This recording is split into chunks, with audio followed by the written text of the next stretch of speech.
How's it going, everybody? Welcome back to another video. Today I'm gonna go diving and try and shoot some fish for a catch and cook that I'm gonna do. I discovered a new recipe that I really want to try on camera and show you guys, because when I first tried it, really kind of blew my mind away, but not necessarily because it was so good.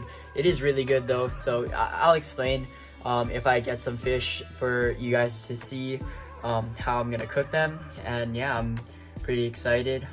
It's really nice weather out today, a little bit overcast, partly cloudy, which is kind of like the perfect, setting for me. And water's nice and calm, swell is down, so hopefully I can get on some action. But yeah, I'll see you guys in the water. Shoots, everybody. Alright guys, so first drop on this video, I was noticing this big moo pile that was swimming around this small ledge here. So I get down to the bottom and I can't see them, but I knew they were around. So I started dusting and scratching. I was trying to pat up sand all around me, so I was using both hands because the current kept pulling the dust cloud away. So I was trying to create as big of a cloud as I possibly could. And I'm looking around and I look over to my left and I see that there's one moo that's coming pretty close. So start turning my body towards him, dusting a little bit more, and sure enough, he's in range. So I take a little lunge, get a nice shot, and I forgot my gloves, so that's why I'm barehanded right now. And yeah, it's solid moo. Got a nice mid body shot. I actually missed one earlier in this dive at that exact same spot because I got a little too excited and I pulled the trigger earlier than I needed to. So this time I was a little bit more patient, waited to close the distance a little bit more, and sure enough managed to get one. The other one that I missed though was quite a bit bigger than this one, but this is perfect eating size and perfect for the catch and cook that I was trying to do. A solid maybe 3.5, 4 pounds, something like that.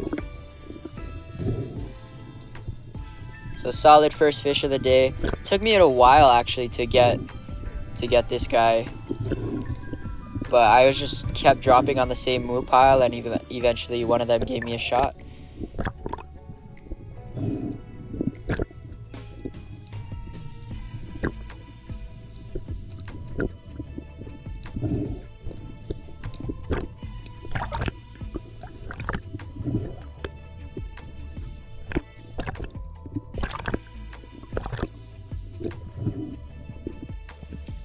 Next drop, same thing, following the same moo pile, but this time I followed them out into this little sand pocket. As you can see, there's some rocky structure around me, but I figured if I can get into the sand pocket, that's probably where the moo are going to be the most curious. So get down, once again, same thing, throwing up a dust cloud. And the reason why I'm looking over towards that bait pile over there is because there was a big uku that was over there earlier on a different drop, but I couldn't get close enough to him. Yeah, just looking all around me, seeing if the uku's gonna come back. But I look back in front of me and I start noticing there's some moo coming in. So I kind of start crawling my way slowly just to get a little bit closer. And I take a little bit of a farther shot here. So I got him in the guts, but it was right over his bottom two fins. So even though it was in his guts, if you can get a shot over those fins, there's a lot of bone over there. So it's a lot harder for them to rip off if you get them there than if you get them a little bit farther back. And luckily, I wasn't trying to do this, just got lucky here.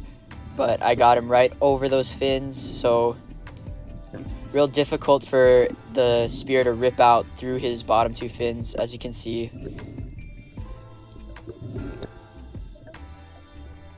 Yeah, another solid moo. This one was about the same size, 3.5, 4 pounds. So perfect to eating fish.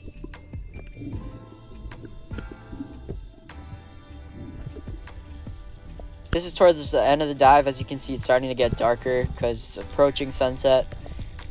and I'm just taking a drop in the same spot where I shot the moo, thinking maybe the uku will come back or the moo pile will come back, but neither of those did. However, this school of opelukala came in, and a few of them were pretty big. So I figured I could probably take one just before I head in. As you can see here, they come in range. I'm just trying to pick out the biggest one, or the one that I want. And I decided that this one looks like a good size, but this other one comes in front of me, and I see that somebody has shot him already. It looks like somebody grazed the side of his skin and tore a big hole in him, a big gash. So, you know, I didn't want to take a healthy one off the reef when I could take this one that's already been injured. He's already been hit.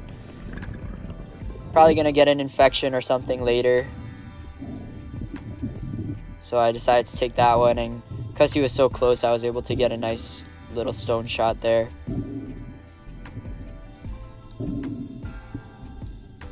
Yeah, solid opelukala, and super crazy that I ran into one that somebody has already shot before. So as you can see there, he's got that big slice on the side of him.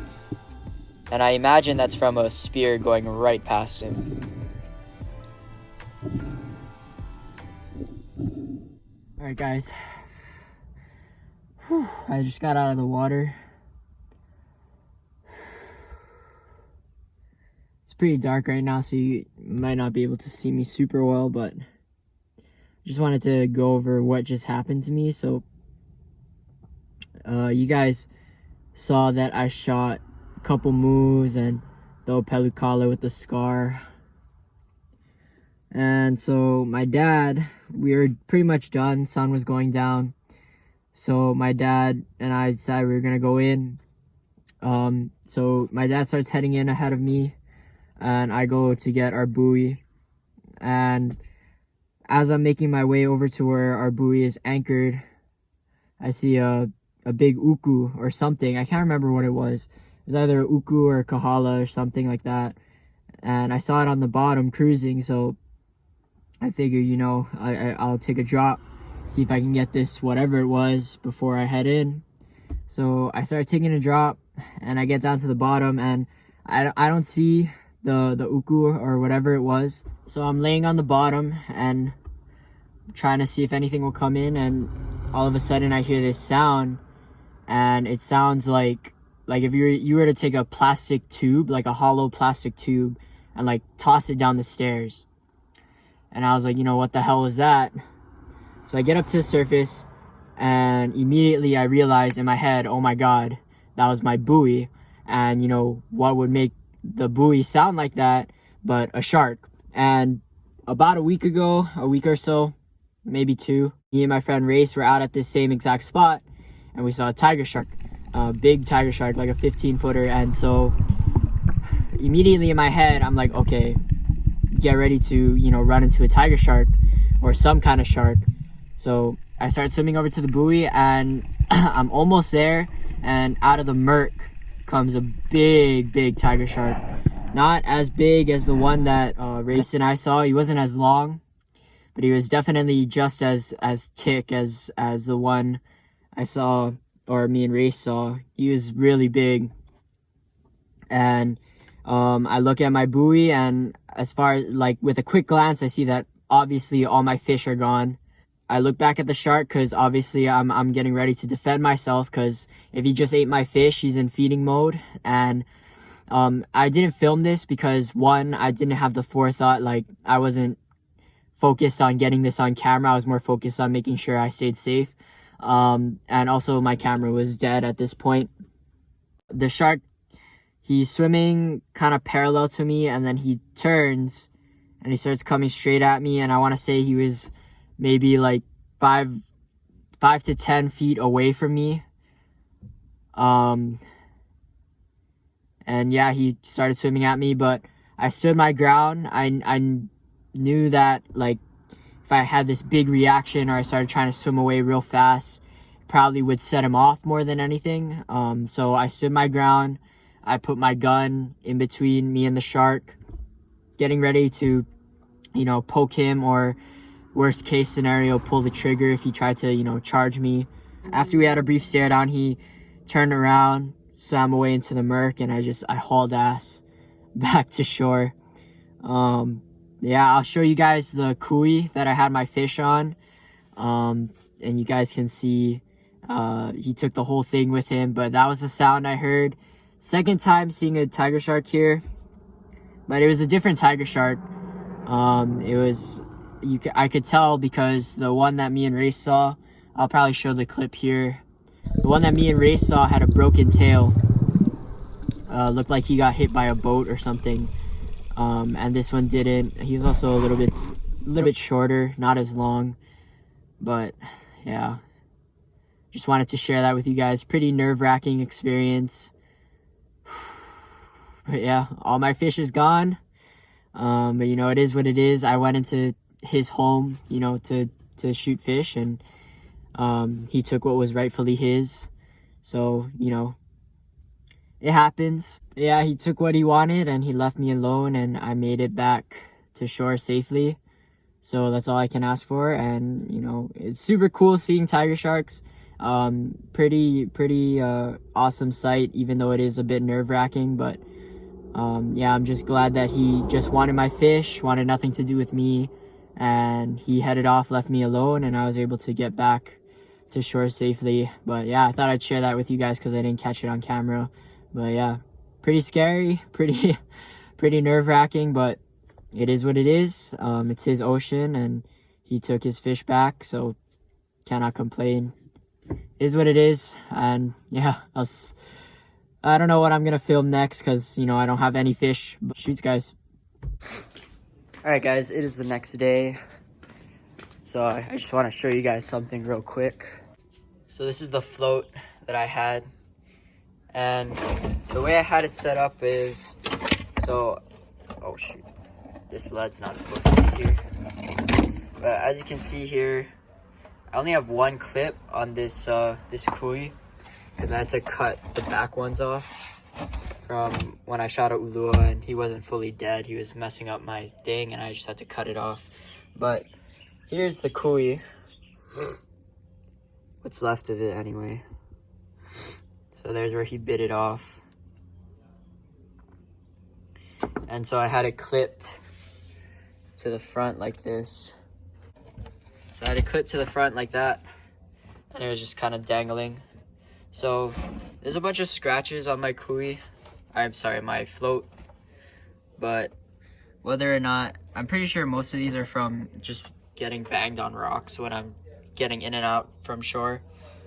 But yeah, most likely he didn't grab the float, although he was so big that I wouldn't be surprised if he didn't fit this whole front end of the float in his mouth when he grabbed this. But yeah, tore right through that rope there, took all my fish and ate what was left of my T-bar and the other part of the rope. But yeah, pretty nuts. But other than that, it's gonna be it for today's video. I hope you guys enjoyed that. Sorry I don't have any fish left with me to do a catch and cook and show you guys after, you know, how I usually talk about my fish after I bring them out of the water. But yeah, that's gonna be it for today's video. I hope you guys enjoyed. Make sure hit that like button, hit the subscribe button, and always be safe. Watch your back, because you know, every time you go diving, you're in shark territory, and they're always, you know, you can't perfectly predict what they're gonna do every time you run into them. So, you know, just be careful. Certainly glad that I didn't have those fish on my belt instead of on the buoy.